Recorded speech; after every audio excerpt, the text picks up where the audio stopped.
Hello friends, स्वागत है आप सबका आपका अपना यूट्यूब चैनल अब बढ़ेगा इंडिया में। आज हम लोग इस वीडियो में देखेंगे जो हम लोगों ने घटना चक्र सामान्य अध्ययन जो हम लोग जीएस पॉइंटर बुक से स्टार्ट कर रखे थे। इसमें हम लोग मॉडर्न हिस्ट्री, इंडियन पॉलिटी, ये सब पार्ट जो है वो ऑलरेडी ख़त्म कर चुके हैं। अभी हम लोग स्टार्ट कर रखे थे इंडियन ज्योग्राफी, भारत का भूगोल। भारत के भूगोल में इस क्रम में आज जो हमारा वीडियो नंबर होगा वो वीडियो नंबर 6 है। इससे पहले ऑलरेडी 5 वीडियो ऑलरेडी अपलोडेड है। अगर आप नहीं देखें तो जाकर प्लेलिस्ट से देख सकते हैं।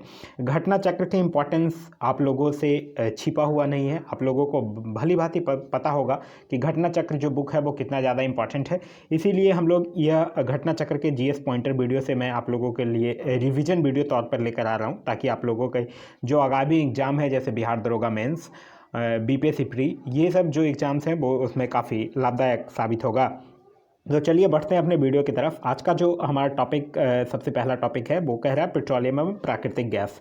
पेट्रोलियम एवं प्राकृतिक गैस की अगर बात करते हैं तो सबसे पहले कह रहा है कि भारत में सबसे पुराना तेल का भंडार जो है, तेल शोधन इकाई, वो कहाँ अवस्थित है। तो भारत का जो सबसे पुराना तेल का भंडार जो है वो डिगबोई, असम में स्थित है। क्लियर है। आगे कह रहा है भारत में पेट्रोलियम का अग्रणी उत्पादक राज्य कौन है। 2018-19 में जो ये पूछ रहा है, तो भारत के पेट्रोलियम में अग्रणी उत्पादक राज्य जो है वो है राजस्थान। आगे है कि अंकलेश्वर प्रसिद्ध है, तो अंकलेश्वर प्रसिद्ध जो है वो पेट्रोल के भंडार के लिए प्रसिद्ध है। नेक्स्ट है हमारा लूनेज पेट्रोल उत्पादक क्षेत्र जो है वो स्थित है। तो लूनेज पेट्रोल उत्पादक क्षेत्र जो है वो गुजरात में स्थित है। आगे कह रहा है नवग्राम तेल क्षेत्र जो है वो स्थित है। तो नवग्राम तेल क्षेत्र जो है वो गुजरात में स्थित है। आगे है कि भारत में सर्वप्रथम खनिज तेल का कुआं जो है वो खोदा गया। तो भारत में सर्वप्रथम खनिज तेल का कुआं जो है वो माकूम में खोदा गया था। फिर कह रहा है आंध्र प्रदेश में अवस्थित तेल परिशोधन शाला है, तो वो है विशाखापट्टनम तेल शोधन केंद्र। आगे कह रहा है हल्दिया, डिगबोई, कोयली तथा मथुरा में से भारत की सबसे पुरानी तेल शोधन इकाई कौन है। तो भारत की सबसे पुरानी तेल शोधन इकाई जो है वो है डिगबोई। आगे कह रहा है पनागुड़ी तमिलनाडु प्रसिद्ध है। तो पनागुड़ी तमिलनाडु जो है वो पवन चक्कियों एवं इसरो रॉकेट इंजन प्लांट के लिए प्रसिद्ध है। फिर है कि भारत में सर्वप्रथम तेल या ऊर्जा संकट प्रारंभ हुआ है। तो भारत में सर्वप्रथम तेल और ऊर्जा संकट जो है वो 1970 और 80 के दशक के दौरान हुआ है। आगे कह रहा है सही सुमेलित है सूची 1 और सूची 2। एक साइड तेल शोधनशाला दिए गए हैं और दूसरे साइड राज्यों के नाम दिए गए हैं। कह रहा है हल्दिया, तो हल्दिया कहाँ है, पश्चिम बंगाल में है। जामनगर की अगर बात करते हैं तो जामनगर गुजरात में है। कोची की अगर बात करते हैं तो कोची केरल में है। और नुमालीगढ़ की बात कीजिएगा तो नुमालीगढ़ जो है वो आसाम में स्थित है। आगे फिर से कह रहा है सही सुमेलन है। एक साइड तेल शोधक कारखाना के नाम दिए गए हैं और दूसरे साइड राज्य के नाम दिए गए हैं। तातीपाका तेल शोधन कारखाना जो है वो आंध्र प्रदेश में स्थित है। कोयली जो तेल शोधन कारखाना है वो गुजरात में स्थित है। बरौनी जो तेल शोधन कारखाना है वो बिहार में स्थित है। आगे फिर से तेल शोधनशालाएँ हैं और राज्य दिए गए हैं। नून माटी की अगर बात करते हैं तो ये असम में है। मैंगलोर की अगर बात करते हैं तो ये कर्नाटक में है। और पानीपत की अगर बात करते हैं तो ये तेल शोधनशाला जो है वो हरियाणा में स्थित है। फिर अगर बात करते हैं बीना, मध्य प्रदेश में तेल शोधनशाला जो है वो बीपीसीएल के द्वारा स्थापित है। तातीपाका आंध्र प्रदेश में ओएनजीसी के द्वारा, डिगबोई असम में आईओसीएल के द्वारा और कोयली गुजरात में भी आईओसीएल के द्वारा। आगे कह रहा है कि मंगला भाग्यम शक्ति एवं ऐश्वर्या है। तो मंगला भाग्यम शक्ति एवं ऐश्वर्या जो है वो बाड़मेर संचोर बेसिन में खोजे गए जो है वो क्या है, तेल क्षेत्र है।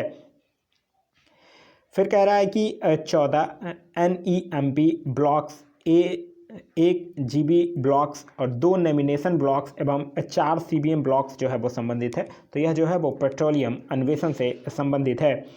फिर कह रहा है हाइड्रोजन विजन 2025 जो है वो संबंधित है। तो हाइड्रोजन विजन 2025 जो है वो पेट्रोलियम उत्पाद के भंडारण से संबंधित है। फिर है कि कोयली, नून माटी, हटिया तथा बरौनी में से कहाँ तेल शोधक कारखाना जो है वो नहीं है, यह पूछ रहा है। तो हटिया में तेल शोधन कारखाना नहीं है, बाद बाकी कोयली, नून माटी और बरौनी में तेल शोधक कारखाना जो है वो अवस्थित है। फिर कह रहा है भारत में तेल अन्वेषण का कार्य जो है वो किया जाता है। तो भारत में तेल अन्वेषण का कार्य जो है वो ऑयल इंडिया लिमिटेड और ओएनजीसी के द्वारा किया जाता है। फिर है HBJ पाइपलाइन द्वारा प्राकृतिक गैस का परिवहन होता है। तो HBJ पाइपलाइन द्वारा प्राकृतिक गैस का परिवहन जो है वो दक्षिणी बेसिन से होता है। फिर कह रहा है कि हजीरा बीजापुर जगदीशपुर एचबीजे गैस पाइपलाइन निर्मित की गई है। तो यह जो है वो gas authority of India limited यानी कि ओएनजीसी के द्वारा किया गया है। फिर कह रहा है भारत में अधिकांश प्राकृतिक गैस का उत्पादन किया जाता है। तो भारत में अधिकांश प्राकृतिक गैस का उत्पादन जो है वो मुंबई हाई से किया जाता है। आगे है कि देश को कच्चे तेल की आपूर्ति में रुकावट से पृथक रखने हेतु भारत ने India strategic petroleum reserve limited की स्थापना की है। इस हेतु वह किन 3 स्थानों पर भूमिगत स्टोरेज का निर्माण करेगा। तो यह जो है वो विशाखापट्टनम, मैंगलोर और पादुर में। फिर कह रहा है मुंबई हाई तेल क्षेत्र मुंबई तट से दूर है। तो मुंबई हाई तेल क्षेत्र जो है वो मुंबई तट से 160 किलोमीटर की दूरी पर है। फिर कह रहा है KGD 6 बेसिन में जो अप्रैल 2019 से लगातार चर्चा में है, भारी मात्रा में भंडार है। तो यह जो है वो भारी मात्रा में गैस का यहाँ भंडार है। फिर कह रहा है कि भारत के वह क्षेत्र जिसमें सेल गैस के संसाधन पाए जाते हैं। तो यह जो है वो combo basin, Kaveri basin, Krishna Godavari basin, ये सब में पाए जाते हैं। फिर कह रहा है कोयला, लकड़ी, डीजल तथा पेट्रोल में से जीवाश्म ईंधन नहीं है। तो लकड़ी जो है वो जीवाश्म ईंधन नहीं है, बाद बाकी कोयला, डीजल और पेट्रोल जो है वो जीवाश्म ईंधन है। फिर कह रहा है भारत में सबसे बड़ी तेल शोधनशाला है। तो भारत में सबसे बड़ी तेल रिफाइनरी जो है वो जामनगर में है। फिर कह रहा है पाइपलाइन परिवहनों का उनकी लंबाई के अनुसार घटता क्रम है। तो सबसे पहले हजीरा बीजापुर जगदीशपुर, फिर सयाला कोयली मथुरा, जामनगर लोजी और फिर कांडला भटिंडा पाइपलाइन है। आगे है फिर विविध कुछ दिया गया है खनिज से। कह रहा है बेंटोनाइट, क्रोमाइट, काइनाइट, सिलेमेनाइट में से कौन से आधिकारिक रूप से नामित प्रमुख खनिज है। तो क्रोमाइट, काइनाइट और सिलोमेनाइट। फिर कह रहा है कि सही कथन है, भारत में उड़ीसा राज्य जो है वो क्रोमाइट का सबसे बड़ा उत्पादक है। बिल्कुल सही है। और भारत में उड़ीसा में मैग्नीज का सबसे बड़ा भंडार है। ये भी जो है वो बिल्कुल सही है।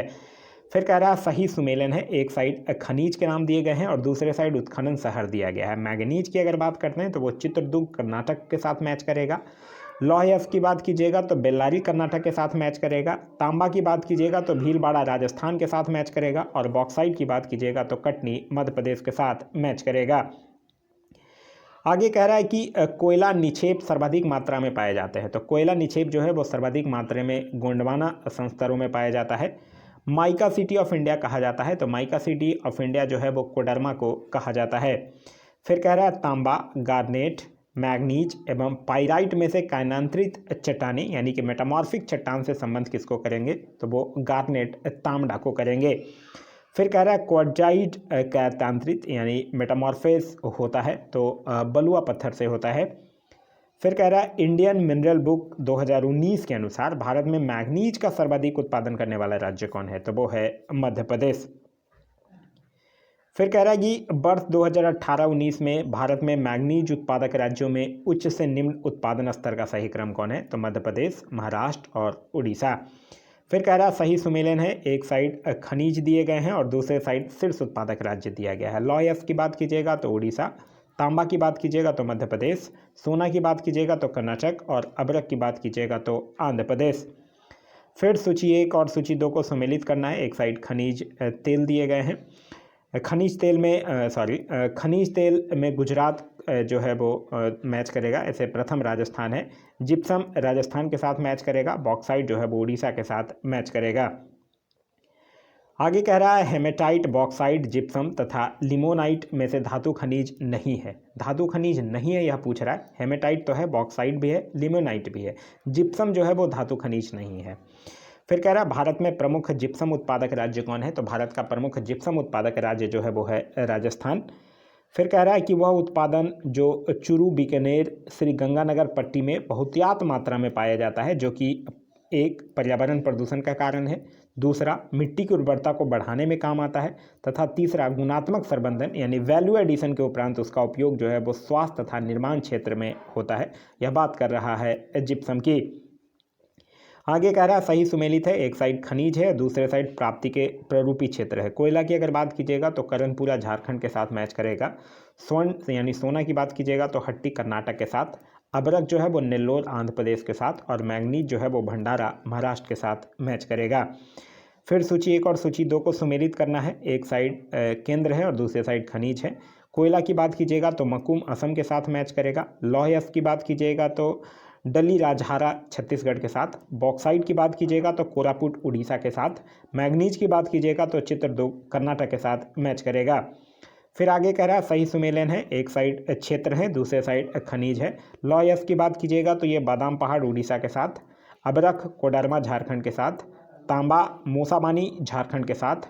खनिज तेल पेट्रोलियम की बात कीजिएगा तो यह जो है वो रबा कृष्णा गोदावरी अपतटीय क्षेत्र के साथ मैच करेगा।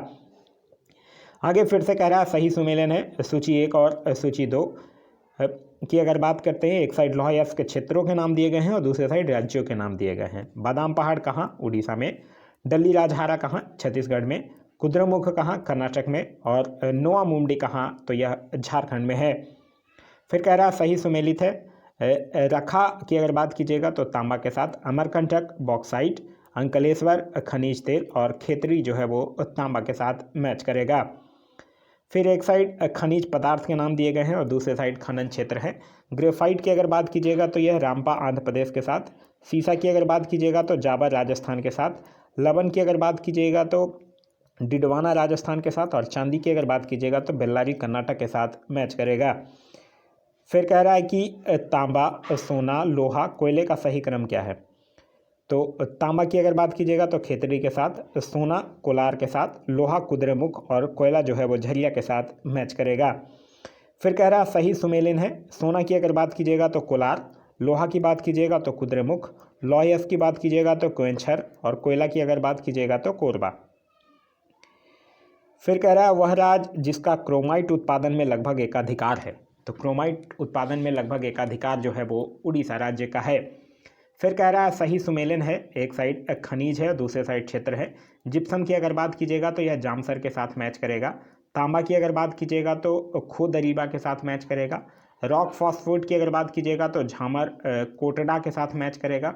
और सीसा एवं जस्ता की अगर बात कीजिएगा तो यह जो है वो रामपुरा आगूचा के साथ मैच करेगा। फिर कह रहा है कि सही सुमेलन है, बेलाडीला छत्तीसगढ़ के साथ मैच करेगा। कमानगुंडी जो है वो कर्नाटक के साथ।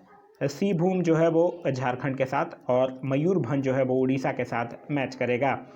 फिर है सही सुमेलन है, हीरा की अगर बात कीजिएगा तो पन्ना के साथ। लौहयस्क बस्तर या दुर्ग के साथ। बॉक्साइट की अगर बात कीजिएगा तो सरगुजा मंडला सतना बालाघाट बिलासपुर।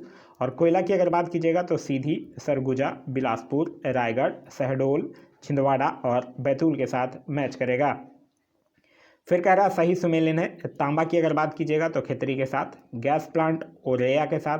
एल्युमिनियम जो है वो कोरबा के साथ। पेट्रोलियम जो है वो कोची के साथ मैच करेगा। फिर कह रहा है कि उत्तर प्रदेश में ग्रेनाइट पट्टियाँ तथा स्लेट जो है वो बनाए जाते हैं। तो उत्तर प्रदेश में ग्रेनाइट पट्टियाँ तथा स्लेट जो है वो ललितपुर महोबा और बांदा में बनाया जाता है। फिर कह रहा है भारत में हीरे की खान अवस्थित हैं। तो भारत में हीरे की खान जो है वो मध्य प्रदेश में अवस्थित हैं। फिर कह रहा है वह जिला जिसमें हीरा युक्त किम्बरलाइट के बृहद भंडार पाए जाते हैं। तो यह जो है वो रायपुर छत्तीसगढ़ में है। फिर कह रहा है कि सोनभद्र जनपद में पाई जाने वाली खनिज है। तो सोनभद्र जनपद में पाई जाने वाली जो खनिज है वो एंडुलुसाइट पायराइट और डोलोमाइट है। फिर कह रहा है कि केरल के कई भागों में समुद्र तटीय बालू में पदार्थ पाए जाते हैं। वह पदार्थ है तो वह पदार्थ है इल्मेनाइट जिरकॉन और सिल्मेनाइट। फिर कह रहा है कि केरल के समुद्री तट पर पाए जाने वाला परमाणु खनिज है। तो केरल के समुद्री तट पर पाए जाने वाला परमाणु खनिज जो है वो मोनोजाइट में थोरियम और यूरेनियम भी है।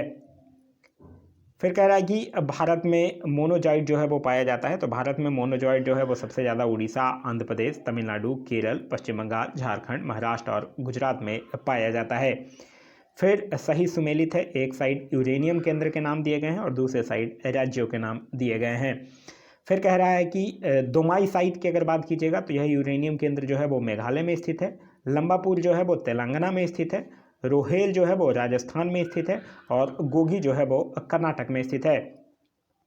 फिर कह रहा है कि जादूगुड़ा जो है वो प्रसिद्ध है। तो जादूगुड़ा जो है वो यूरेनियम के लिए ही प्रसिद्ध है।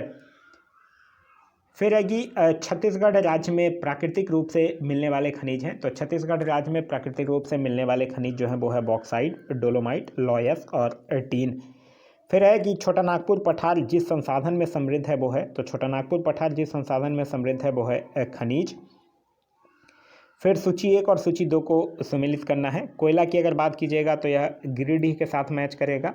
तांबा की बात कीजिएगा तो अलवर के साथ मैच करेगा। मैग्नीज की बात कीजिएगा तो धारवाड़ क्रम के साथ मैच करेगा। और भूरा कोयला यानी लिग्नाइट की बात कीजिएगा तो जैन कोंडम के साथ मैच करेगा। फिर कह रहा है सही सुमेलन है, एक साइड खनन क्षेत्र है और दूसरी साइड खनिज है। गुरु महिसानी की अगर बात कीजिएगा तो यह खनन क्षेत्र से लौह का खनन होता है।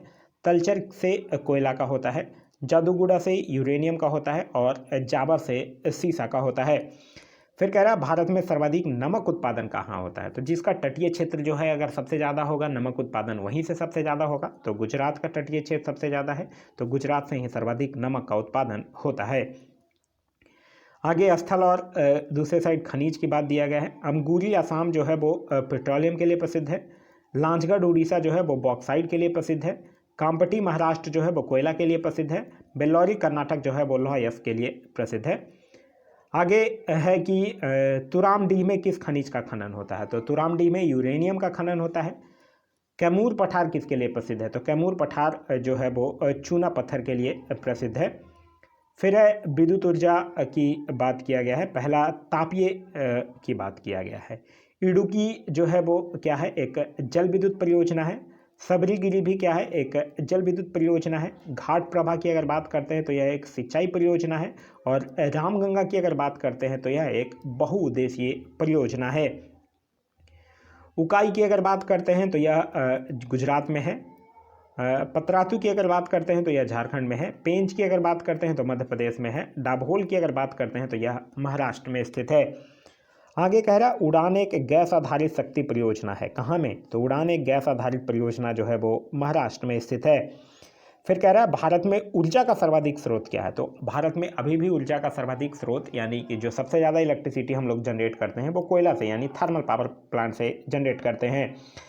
फिर कह रहा है कि भारत में ऊर्जा उत्पादन में सर्वाधिक अंश है, तो भारत में ऊर्जा उत्पादन में सर्वाधिक अंश जो है वो ऊष्मीय यानी कि थर्मल ऊर्जा का है। फिर कह रहा है भारत में शक्ति खंड में ऊर्जा स्रोतों के भाग का सही क्रम क्या है, तो सबसे पहले तापीय है, फिर हाइड्रो इलेक्ट्रिक यानी जलीय है, फिर विंड है और फिर जो है वो आणविक है। फिर कह रहा है ऊर्जा उत्पादन के साधनों का कुल प्रतिष्ठित क्षमता में प्रतिशतांश इस प्रकार है, तो सबसे पहले जो है वो जल है, फिर प्राकृतिक गैस, फिर नाभिकीय, फिर डीजल। इसमें चूंकि तापीय नहीं है इसलिए सबसे पहले नंबर पे जो है वो जल है। फिर कुछ देखिए इसमें जो एक्चुअली ये बुक जो है वो यूपी में जितने भी एग्जाम्स हुए हैं उससे जो क्वेश्चन जो पूछे गए हैं उससे है, तो कुछ इसका आंसर जो है वो ऑप्शंस के अकॉर्डिंग है, तो वो थोड़ा सा समझिएगा आप लोग। फिर कह रहा है पश्चिम बंगाल में राष्ट्रीय ताप ऊर्जा कॉरपोरेशन यानी कि NTPC national thermal power plant जो होता है कॉरपोरेशन के द्वारा सुपर ताप विद्युत उत्पादन केंद्र जो है वो स्थापित है, तो वह जो है वो फरक्का में स्थापित है। फिर कह रहा है नेबली ताप विद्युत संयंत्र का भरण करते हैं, तो यह जो है वो तृतीय कोयला यानी कि लिग्नाइट से करते हैं। फिर कह रहा है Ramagundam super thermal power station कहाँ स्थित है, तो Ramagundam super thermal power station जो है वो तेलंगाना में स्थित है। फिर कह रहा है कि वह देश जिसके सहयोग से ओबरा ताप विद्युत केंद्र की स्थापना की गई थी, तो वह देश जिसके सहयोग से ओबरा ताप विद्युत केंद्र की स्थापना जो है वो रसिया के सहयोग से किया गया था। फिर एक साइड बिजली घर हैं और दूसरे साइड राज्यों के नाम दिए गए हैं। कोठागुदम की अगर बात कीजिएगा तो यह तेलंगाना में है। रायचूर की अगर बात कीजिएगा तो कर्नाटक में है। मेट्टूर तमिलनाडु में है और बनकबोरी जो है वो गुजरात में स्थित है। फिर कह रहा है कि सही सुमेलित है, एक साइड ताप विद्युत संयंत्र है और दूसरे साइड स्थान है। बदरपुर की अगर बात कीजिएगा तो बदरपुर दिल्ली में है। हरदुआगंज की अगर बात कीजिएगा तो यह उत्तर प्रदेश में है। उतारन की बात कीजिएगा तो यह गुजरात में है और पारस की अगर बात कीजिएगा तो यह महाराष्ट्र में ताप विद्युत संयंत्र जो है वो स्थित है। फिर कह रहा है कि स्थापित तापीय शक्ति क्षमता में स्थान की अगर बात करते हैं 30/1/2021 तक, तो गुजरात में द्वितीय स्थान पर है, महाराष्ट्र प्रथम स्थान पर, उत्तर प्रदेश जो है वो तृतीय स्थान पर है और आंध्र प्रदेश जो है वो चतुर्थ स्थान पर स्थित है। फिर कह रहा है कि बोकारो का तापीय बिजली घर जो है वो स्थित है, तो बोकारो का तापीय बिजली घर जो है वो झारखंड में स्थित है। आगे कह रहा है सही सुमेलन है, एक साइड परियोजना है और दूसरे साइड कंपनी के नाम दिए गए हैं। कह रहा है जोधपुर में एकीकृत इस्पात संयंत्र उड़ीसा जो है वो टाटा स्टील का है। जामनगर में बिजली संयंत्र जो जामनगर गुजरात में है वो एस्सार पावर का है। नबीनगर में बिजली संयंत्र जो नबीनगर बिहार में है वो भारतीय रेलवे का है। फिर आगे कह रहा है कि कयमकुलम बिजली संयंत्र जो कि केरल में है वो राष्ट्रीय ताप विद्युत निगम का है। आगे कह रहा है कि नबीनगर बिहार जो बिजली संयंत्र परियोजना में वर्तमान में एनटीपीसी की 74% और भारतीय रेलवे के 26% की साझेदारी है। आगे कह रहा है नाभिकीय से कुछ संबंधित क्वेश्चन है। कह रहा है भारत में प्रथम न्यूक्लियर ऊर्जा स्टेशन की स्थापना कहाँ हुई थी। यह न जाने कितने एग्जाम में कितने बार यह क्वेश्चन पूछा गया है और यह जो है वो तारापुर में हुआ था। फिर कह रहा है 31 जनवरी 2021 तक भारत में कुल उत्पादित ऊर्जा में नाभिकीय ऊर्जा का प्रतिशत कितना है। तो नाभिकीय ऊर्जा का प्रतिशत है 1.8%, लगभग 6780 मेगावाट। फिर कह रहा है भारत में प्रचुर मात्रा में उपलब्ध महत्वपूर्ण नाभिकीय ईंधन कौन है। तो वो है थोरियम। आगे कह रहा है सही सुमेलित है। एक साइड नाभिकीय शक्ति केंद्र है और दूसरे साइड राज्य है। कोटा कहाँ नाभिकीय शक्ति केंद्र है, यह राजस्थान में है। तारापुर नाभिकीय शक्ति केंद्र महाराष्ट्र में स्थित है। काकरापारा गुजरात में स्थित है और नरौरा जो है वो उत्तर प्रदेश में स्थित है। फिर कह रहा है कि आणविक संयंत्र दिए गए हैं और दूसरे साइड उसके चालू होने का वर्ष है। तो कोटा में जो आणविक संयंत्र है वो 1973 में चालू हुआ, काकरापारा में 1993 में, कैगा में 2000 में और कलपक्कम जो है वो 1984 में स्टार्ट हुआ था। आगे कथन और कारण दिए गए हैं। कह रहा है कि भारत में देश की भावी ऊर्जा मांग की आपूर्ति का आशाप्रद स्रोत अणु ऊर्जा है। ये बिल्कुल सही है। भारत में अणु खनिज सर्वत्र सुलभ है, ये गलत है। तो यहाँ कथन ए जो है वो सही है, लेकिन कारण आर जो है वो गलत है। फिर एक साइड परमाणु विद्युत संयंत्र या गुरुजल संयंत्र दिए हैं, दूसरे साइड राज्य दिए हैं। थाल कहाँ स्थित है, महाराष्ट्र में है। मनगुरु जो है वो तेलंगाना में स्थित है और कैगा जो है वो कर्नाटक में स्थित है। फिर कह रहा है कि तमिलनाडु के कुंडनकुलम में परमाणु रिएक्टर्स की 6 इकाइयाँ लगाने हेतु राजी कौन हुआ है। तो वह जो हुआ है वो रसिया। आगे कह रहा है कि कुंडनकुलम नाभिकीय ऊर्जा संयंत्र स्थापित किया जा रहा है। तो कुंडनकुलम नाभिकीय ऊर्जा संयंत्र जो है वो तमिलनाडु में स्थापित किया जा रहा है। फिर कह रहा है भारत अपने 25वें परमाणु विद्युत संयंत्र का निर्माण कर रहा है। तो यह जो है वो रावत भाटा राजस्थान में कर रहा है। फिर कह रहा है सही सुमेलन है। कैगा कहाँ है, अभी हम लोगों ने देखा था कर्नाटक में है। रावत भाटा राजस्थान में। मुपा नदल जो है वो तमिलनाडु में और नोट जो है वो भी तमिलनाडु में ही है। फिर कह रहा है भारत का 20वां परमाणु बिजली घर कौन है। तो भारत का 20वां परमाणु बिजली घर जो है वो कैगा कर्नाटक है। फिर कह रहा है परमाणु ऊर्जा हेतु भारी जल संयंत्र स्थापित है। तो परमाणु ऊर्जा हेतु भारी जल संयंत्र जो है वो हजीरा, बड़ौदा, कोटा, मनुगुरु, थाल, तालेचर और तुतिकोरिन में स्थित है। फिर है कि मीठी बिरदी परमाणु ऊर्जा संयंत्र जो है वो स्थापित किया जाएगा। तो मीठी बिरदी परमाणु ऊर्जा संयंत्र जो है वो यूएसए के सहयोग से स्थापित किया जाएगा। फिर है कि अणुशक्ति विद्युत निगम लिमिटेड एक संयुक्त उपक्रम है भारतीय परमाणु ऊर्जा निगम और किसका। तो अणुशक्ति विद्युत निगम लिमिटेड जो है वो भारतीय परमाणु ऊर्जा और एनटीपीसी का एक संयुक्त उपक्रम है। आगे है एक आणविक शक्ति केंद्र के नाम दिए गए हैं और दूसरे साइड राज्य है। तो जैतापुर आणविक शक्ति केंद्र कहाँ है, तो यह महाराष्ट्र में है। मीठी बिरडी जो है वो गुजरात में है। हरिपुर जो है वो पश्चिम बंगाल में है और कोबडा जो है वो आंध्र प्रदेश में है। अब फिर कुछ जल विद्युत से दिया गया है क्वेश्चन। कह रहा है कोयना जल विद्युत गृह जो है वो अवस्थित है। तो कोयना जल विद्युत गृह जो है वो महाराष्ट्र में अवस्थित है। आगे है कि राणा प्रताप सागर पर विद्युत गृह स्थापित है। तो राणा प्रताप सागर पर विद्युत गृह जो है वो कोटा राजस्थान में स्थापित किया गया है। फिर है कि चंबल नदी पर राणा प्रताप सागर जल विद्युत परियोजना जो है वो किस राज्य में स्थापित है। तो यह जो है वो राजस्थान में है।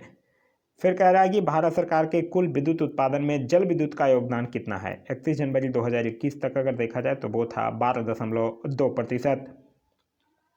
फिर ऊर्जा विविध से कुछ क्वेश्चंस दिए गए हैं। कह रहा है कि उष्मा विद्युत संयंत्र, पवन ऊर्जा संयंत्र, जल विद्युत ऊर्जा संयंत्र तथा नाभिकीय विद्युत संपन्न में से महाराष्ट्र का सतारा जो है वो प्रसिद्ध है।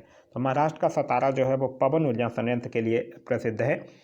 फिर कह रहा है पवन ऊर्जा के उत्पादन यानी में स्थापित क्षमता में प्रथम स्थान कौन रखता है। तो वो है तमिलनाडु। फिर कह रहा है भारत में ऊर्जा उत्पादन एवं उपभोग के संबंध में कथन सही है। तो यह कह रहा है भारत में उत्पादित कुल व्यावसायिक ऊर्जा में गैर पारंपरिक ऊर्जा स्रोतों का योगदान जो है वो वर्तमान में 9.21% है।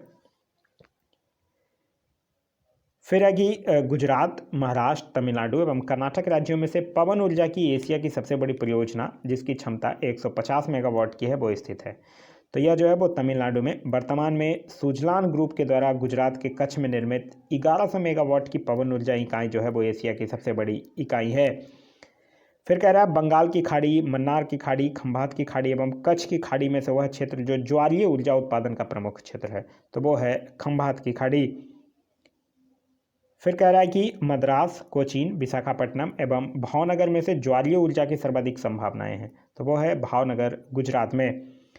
फिर कह रहा है कि MMTC, MTNL, NCL तथा NHPC में से विद्युत उत्पादन के क्षेत्र से संबंधित है, तो वो है NHPC। फिर कह रहा है भारत में अपना सौर ऊर्जा प्लांट लगाने वाला प्रथम गांव रामपुरा स्थित है, तो सौर ऊर्जा प्लांट लगाने वाला प्रथम गांव रामपुरा जो है वो उत्तर प्रदेश में स्थित है। आगे है कि भारत में राज्य विद्युत बोर्डों की वित्तीय रुग्णता के कारण क्या है, तो कृषि एवं घरेलू उपभोक्ताओं को उत्पादन लागत से कम पर बिजली का विक्रय, प्रसारण एवं संवितरण हानियाँ काफ़ी ज़्यादा होती हैं। राज्य विद्युत बोर्डों के लिए वाणिज्यिक स्वच्छता में कमी है। राज्य सरकारों ने राज्य विद्युत बोर्डों के माध्यम से सामाजिक परिधान नीतियों को क्रियान्वित किया है। आगे कह रहा है कि भूतापीय ऊर्जा पर आधारित मणिकर्ण बिजली संयंत्र जो है वो स्थित है, तो मणिकर्ण बिजली संयंत्र जो है वो हिमाचल प्रदेश में स्थित है। एक साइड गर्म जल स्रोत के नाम दिए गए हैं, दूसरे साइड बस्ती। मणिकर्ण जो है वो हिमाचल प्रदेश में स्थित है, अनहोनी जो है वो मध्य प्रदेश में स्थित है और तप्त पानी जो है वो उड़ीसा में स्थित है। आगे है सही सुमेलित है उष्ण स्रोत और भारत के राज्य। लसुंदरा जो है वो गुजरात में, अबलोली जो है वो महाराष्ट्र में, मणिकर्ण जो है वो हिमाचल प्रदेश में और सोहना जो है वो हरियाणा में स्थित है। आगे है कि पेट्रोलियम, परमाणु ऊर्जा, प्राकृतिक गैस एवं बायोगैस में से ऊर्जा का व्यावसायिक स्रोत कौन नहीं है, तो ऊर्जा का व्यावसायिक स्रोत नहीं है बायोगैस। फिर कह रहा है नवीनीकृत ऊर्जा संसाधन है, तो पवन ऊर्जा, जल ऊर्जा, सूरज की ऊर्जा, पृथ्वी की ऊर्जा, ये सब क्या है, नवीनीकृत ऊर्जा संसाधन है। फिर कह रहा है सही सुमेलित है, एक साइड ऊर्जा संयंत्र है और दूसरे साइड ऊर्जा के प्रकार दिए गए हैं। चमेरा हिमाचल प्रदेश संयंत्र जो है वो जलीय ऊर्जा का है। ग्वाल पहाड़ी हरियाणा जो है वो सौर ऊर्जा का है। कुंडनकुलम तमिलनाडु जो है वो आणविक ऊर्जा का है और पतरातू झारखंड जो है वो तापीय ऊर्जा का है। आगे है कि ऊर्जा गंगा परियोजना के लिए सही कथन है।